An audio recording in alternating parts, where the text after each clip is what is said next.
Welcome to While We Were Distracted, the podcast where we explore topics that often get overshadowed in the rush of daily life. Usually, if you can outrun the law for a decade, you start to feel pretty safe. Oh, for sure. You figure, witnesses forget what they saw. Right. Physical evidence decays into nothing, and the world just kind of, moves on to the next headline. Yeah, that's how it normally goes. But when you step into the realm of international counterterrorism, time doesn't really erase a crime. It just gives the United States government more time to build a very intricate, very inescapable trap. And we're looking at the exact moment that trap finally snapped shut. Exactly. Welcome to the Deep Dive. We are so thrilled to have you with us today. Yes, glad you're listening. So our mission for this conversation is singular and clear. We are unpacking an official, newly unsealed press release from the United States Department of Justice dated February 6th, 2026. Which is just massive news. It really is. This document details the capture and the indictment of a third co-conspirator in the infamous 2012 Benghazi attacks. Yeah, we are talking about an arrest made, over 13 years after the actual event? Over 13 years. So if you are the kind of person who wants to understand the long, complex, and often entirely invisible mechanics of how international justice actually functions, you are in the right place. Okay. It's a rare look behind the curtain. Now we are looking at a single, highly detailed DOJ press release today. But before we get into the weeds, we need to set the stage and be completely explicit about our stance here. Right, because this is a charged topic. Very. This source document contains direct quotes from highly visible political figures. We are talking about statements from Attorney General Pamela Bondi, FBI Director Kash Patel, U.S. Attorney Jeanine Pirro, and even references to President Trump. And our commitment to you is total objectivity. Exactly. We are going to report these statements exactly as they appear in the text to convey the original document's contents, and the government's stated posture. Yeah, we aren't taking any political sides here. Not at all. We are simply looking at the architecture of this indictment. Basically, we are acting as a mirror for the source material, just reflecting what the Department of Justice has officially put into the public record. So let's get into it. The subject of this press release is a man named Zubair Albakush. Right. The DOJ alleges he was an armed co-conspirator in the Benghazi attacks, and as of February 2026, he is in U.S. federal custody. Which is a huge development. Yeah, and he's facing an 8-count indictment in a U.S. district court in Washington, D.C., and the severity of the charges listed in this document, it is staggering. It really is. They throw the book at him. The indictment charges Bakush with conspiracy to provide material support and resources to terrorists resulting in death. Wow. Yeah, and it includes the murder of an internationally protected person. It also includes 2 counts of the murder of a United States national outside of the United States. And, the precision of those charges reveals the legal framework the government relies on here. Well, when an attack happens in a foreign country, the immediate question is always how a domestic court in Washington, D.C. can claim jurisdiction over it. Okay, let's unpack this, because there's one charge in particular that sounds incredibly specific. It's almost technical. Oh, the arson one? Yeah, it says arson and placing lives in jeopardy within the special maritime and territorial jurisdiction of the United States. I understand what arson is. Right, setting things on fire. Exactly. But placing it within that special maritime jurisdiction, that feels like a very deliberate legal maneuver. Oh, it absolutely is. It is the crucial jurisdictional bridge. Okay. Prosecuting a crime that happened on foreign soil in an American domestic court requires a legal fiction of sorts. And the special maritime and territorial jurisdiction serves as that bridge. So how does that actually work in practice? Well, in the eyes of U.S. law, certain overseas facilities, like a diplomatic mission or an embassy, are treated with the same legal weight as if they were sitting, in the middle of Ohio. Oh, wow. So it allows the U.S. to project its legal authority across the globe. Exactly. When sovereign American spaces or personnel are attacked, the legal system treats the perimeter of that overseas facility as American soil for the purposes of prosecution. Which means the suspect doesn't just face local Libyan law. No, not at all. They face the entire apparatus of the American federal court system. Yeah, which is a terrifying prospect for a defendant. But, maintaining the momentum to actually bring someone into that court system is what baffles me. It's definitely the hardest part. Right, because people retire from the FBI, presidential administrations change, funding shifts priorities. Building a case over a span of 13 years requires a bureaucratic memory that seems almost impossible to sustain. Well, what's fascinating here is if you look closely at the quotes provided by the DOJ officials in the text, you see a psychological strategy operating parallel to the legal one. Interesting. Like what? So James Barnacle, the assistant director in charge of the New York field office, stated the FBI's Joint Terrorism Task Force will never cease its tireless pursuit, regardless of when or where the onslaught occurred. Oh, wow. Yeah, and Assistant Attorney General for National Security John A. Eisenberg echoed that exact same sentiment. Right. He pointed out that over 13 years have passed since the attack, and I think over 8 years since the last arrest in this case, but their resolve hasn't wavered. Exactly. The underlying message the DOJ is broadcasting to the world here is that time and location are fundamentally irrelevant. Right. FBI Director Kash Patel reinforces this too, stating the FBI remains steadfast no matter how long it takes or where you are located. So it's designed to function as a deterrent just as much as prosecution. Precisely. It tells any future adversary that the clock does not save you. There's no statute of limitations on this kind of pursuit. To really understand the immense weight of these 8 charges, though, we have to move away from the sterile environment of a courtroom in 2026. Yeah, we need to look at the exact timeline laid out in this indictment. Right. We need to go back to the ground in Libya in 2012. And what strikes me about this document is that it doesn't just read like a list of timestamps. No, not at all. It reads like a very deliberate escalation of tactics. The document reconstructs the timeline with alarming precision. It places the start on the evening of September 11th, 2012. Okay. According to the indictment, Bakush was a member of Ansar al-Sharia, or IAS. This was an Islamist extremist militia operating in Benghazi, and the text notes their explicit goal was establishing Sharia law in Libya. And the first major event happens at about 9:45 p.m., right? Right. A group of more than 20 heavily armed men, which the indictment alleges included Bakush, assembled outside the main gate of the U.S. Special Mission. And they were bringing serious firepower. Yeah, they had assault rifles, other firearms, explosive devices. They violently breached the main gate and immediately fanned out, setting fires to buildings within the compound. And the human cost of this initial breach was just devastating. Yeah, it was. The attackers could not physically force their way into the secure area of Villa C, which served as the ambassador's residence. So their response to that physical barrier was to change tactics and just set fire to the building itself. The press release details a terrible reality here. Ambassador J. Christopher Stevens and Mr. Sean Smith did not die from gunfire in that villa. Right. They suffocated from the thick black smoke that filled the residence. It's just horrific. It really is. The text also takes a moment to highlight the incredible bravery of Diplomatic Security Services Special Agent Scott Wickland. Yeah, his actions were incredible. He desperately tried to guide the ambassador and Mr. Smith to safety. He sustained injuries and repeatedly took small arms fire while trying to rescue them. That initial wave paints a picture of terrifying chaos, blunt force assault on a fortified position. It does. But I actually want to push back on the popular narrative that often surrounds this event. Okay, go ahead. There is a common perception out there, perhaps born from early kind of fragmented news reports years ago, that this was essentially a chaotic, mindless riot that just spiraled out of control. Right, like a protest gone wrong. Exactly. But when you read the specific actions attributed to Bakush in this document, that narrative entirely falls apart. Yeah, the timeline contradicts it. Look at what the source says happens at 10 p.m.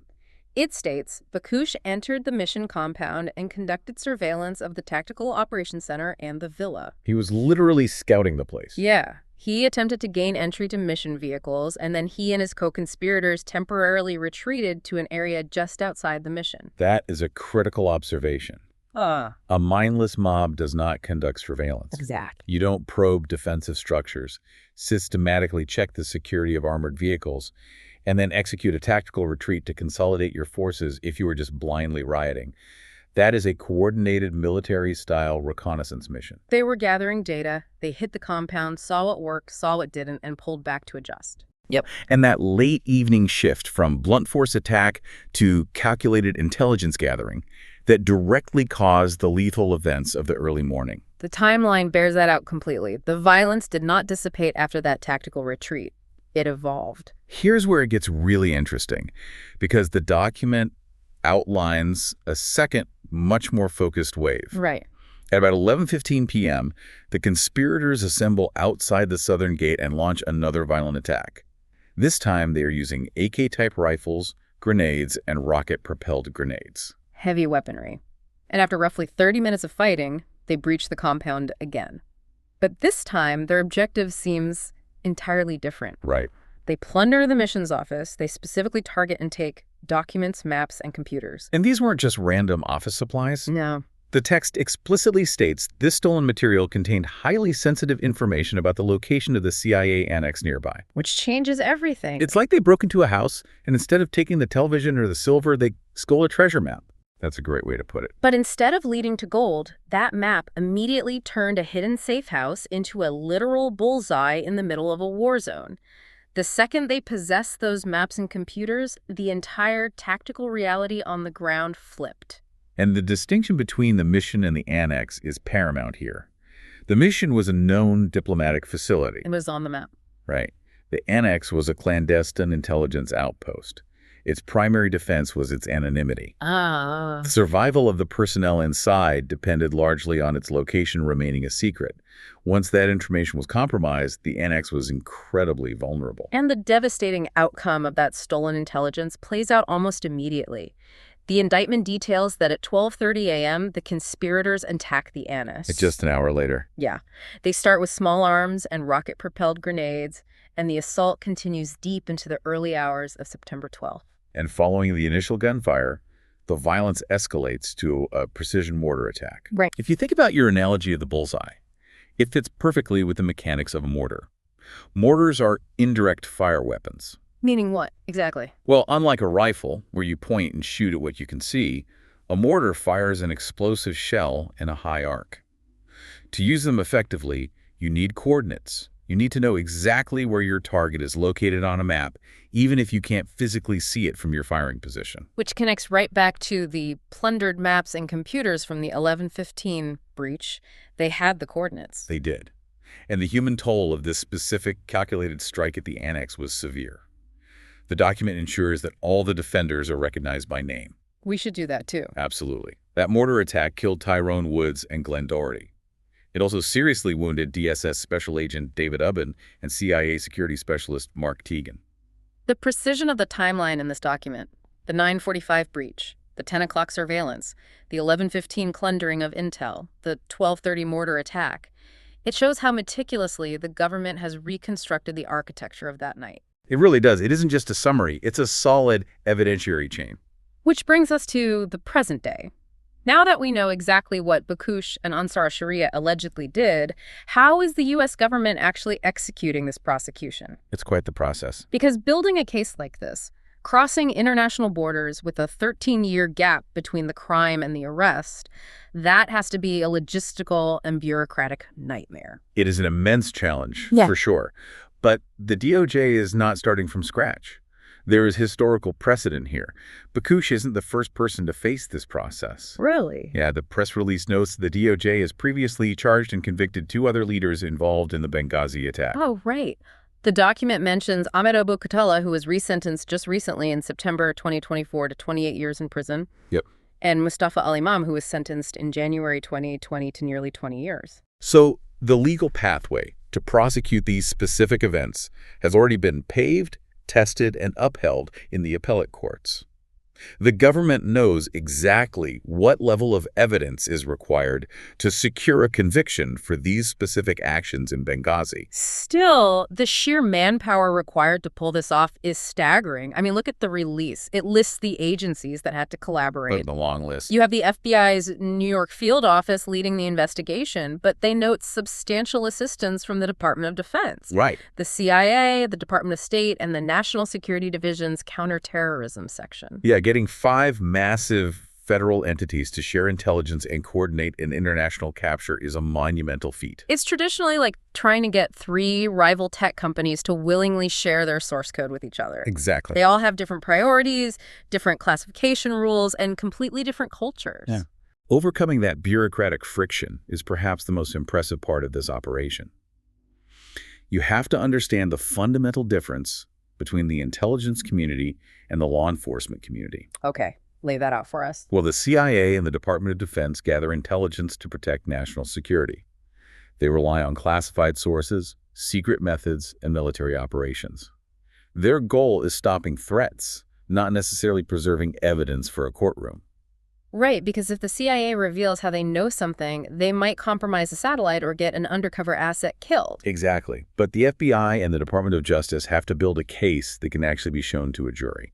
Ah, I see the friction. Yeah, the transition of information from a classified military or intelligence setting into an unclassified public courtroom is a fraught process. It requires painstakingly sanitizing intelligence into usable criminal evidence without violating the constitutional rights of the defendant or exposing state secrets. I'm really glad you brought up the constitutional rights aspect because that leads to a major question I had reading this. What's that?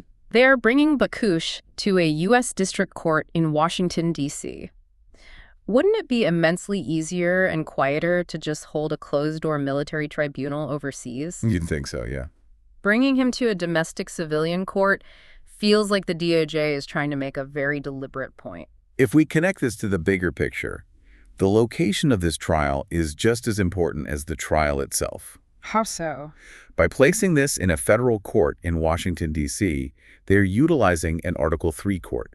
This isn't a military tribunal where the rules of evidence might be more flexible. Right. An Article III court means giving a foreign terror suspect the same constitutional rights, strict evidentiary standards, and public jury trial as an American citizen. Hearsay rules apply. The chain of custody for evidence must be perfectly proven. So by choosing D.C., the government is essentially taking the hardest possible path to a conviction. It represents a profound statement about the capacity and confidence of the U.S. justice system. Winning a case under the strict scrutiny of an Article III court requires an absolute mountain of bulletproof evidence. It proves that standard, civilian federal courts are entirely capable of handling the most complex, highly classified international counterterrorism cases right on domestic soil. And that ties directly back to the political statements made in the press release. Yeah, they hit that note hard. Attorney General Pamela Bondi stated that one of its alleged key participants will be prosecuted in an American courtroom on American soil, framing it under President Trump's mission to deliver swift justice. Right. U.S. Attorney Jeanine Pirro similarly emphasized that Albakush is now on U.S. soil because the FBI and Department of Justice never forgot. The actual physical location of the trial is being presented to the public as a victory in itself. Exactly. It's a validation of the entire multi-agency apparatus that spent 13 years hunting him down.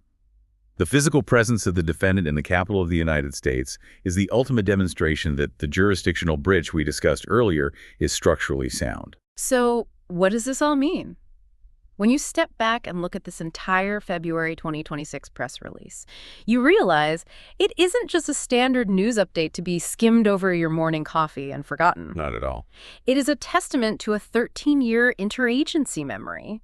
It is a painstaking, minute-by-minute reconstruction of a tragic timeline that cost 4 Americans their lives. Yeah. And fundamentally, it is a published promise that the American justice system, no matter how slowly the wheels turn or how much bureaucratic fiction stands in the way, does not forget it's fallen. For you listening, I think there is a broader takeaway here regarding how we consume information. Oh, absolutely. We live in an era of relentless 24-hour news cycles where information overload makes it feel like if something happened last week, it's ancient history. Let alone over a decade ago. Right. But cases like this prove that behind the noise, the gears of justice often turn quietly in the background. Analysts, field agents, and federal prosecutors are working on timelines that span decades, long after the cameras have packed up and the public attention has moved on to the next crisis. It really makes you rethink the concept of a cold case. The trail might look cold to the public, but behind the scenes, it's burning bright. Very true. But as we wrap up, there is one detail from this document that I just can't shake. What's that? It's that pivotal moment at 11:15 p.m. The indictment specifically mentions that the conspirators plundered documents, maps, and computers containing sensitive information about the CIA annex. The stolen intelligence. Yeah. Zubair Albakush is now sitting in a federal cell facing justice. The immediate tactical threat he posed is neutralized, but it begs a massive lingering question that this unsealed document doesn't answer at all. What happened to the rest of the stuff they took? Exactly. What happened to the rest of that highly sensitive intelligence taken that night in 2012? When a secretive network's maps and computers are compromised to that degree, and that material vanishes into a hostile environment, how does that stolen data ripple through the dark waters of global security for years or even decades to come? That is a thread that might take another 13 years, and an entirely different interagency operation to fully unravel. Something to think about the next time you assume a story is over just because the headlines have stopped. Thank you for joining us on this deep dive. Don't forget to like and subscribe for the next episode on While We Were Distracted.